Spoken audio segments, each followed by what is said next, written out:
Hello everyone, आज फेरि म तपाईँहरूको सामुन्ने एउटा इन्फर्मेटिभ भिडियो लिएर आएको छु जहाँ तपाईँको म्याकबुक र विन्डोजमा स्क्रिन रेकर्ड कसरी गर्ने भनेर चाहिँ आज म यस भिडियो मार्फत तपाईँलाई बताउने छु। र तपाईँले यदि म्याकबुक ल्याउनु भएको छ, म्याकबुक छ भने चाहिँ तपाईँहरूले स्क्रिन रेकर्डको निम्ति कमान्ड सिफ्ट र तपाईँले 5 दबाउनु पर्नेछ र त्यस पश्चात तपाईँको यसरी यहाँ पपअप देखिनेछ स्क्रिनमा।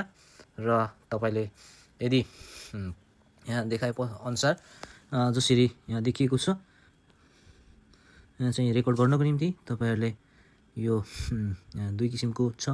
एउटा फुल रेकर्ड, यो फुल स्क्रिन रेकर्ड गर्ने कि अनि आफूले सिलेक्टेड आफूले चाहेको स्क्रिन मात्र रेकर्ड गर्ने भनेर चाहिँ यहाँ हामीले हेर्न सक्दछौँ। अप्सनहरू थुप्रो छ है। अनि फेरि तपाईँहरू यहाँ अझै एउटा अप्सन यहाँ तपाईँले देख्न सक्नुहुनेछ है, रेकर्ड गर्नुभन्दा अगाडि।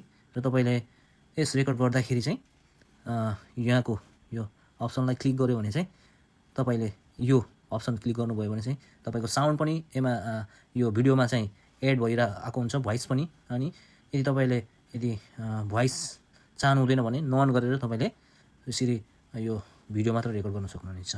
यो चाहिँ त्यहाँ चाहिँ तपाईँले गर्न सक्नुहुनेछ, त्यहाँ साइन देखाइरहेको छ है यदि रेकर्डिङको। अनि यदि तपाईँ स्टप गर्न चाहनुहुन्छ भने फेरि त्यहाँ पनि तपाईँले त्यहाँ क्लिक गरेर स्टप गर्न सक्नुहुनेछ।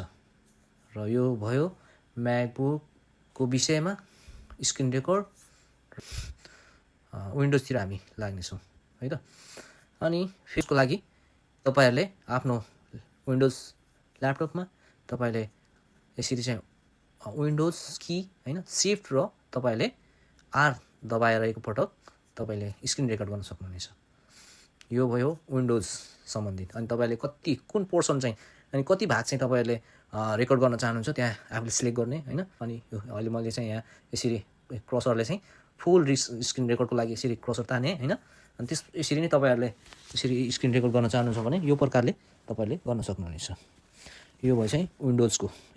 हस् त अहिलेलाई यति नै, भिडियो लामो भयो। Thanks for watching. र फेरि अर्को नेक्स्ट इन्फर्मेटिभ भिडियोमा भेटौँला। हस् त, धन्यवाद, नमस्कार।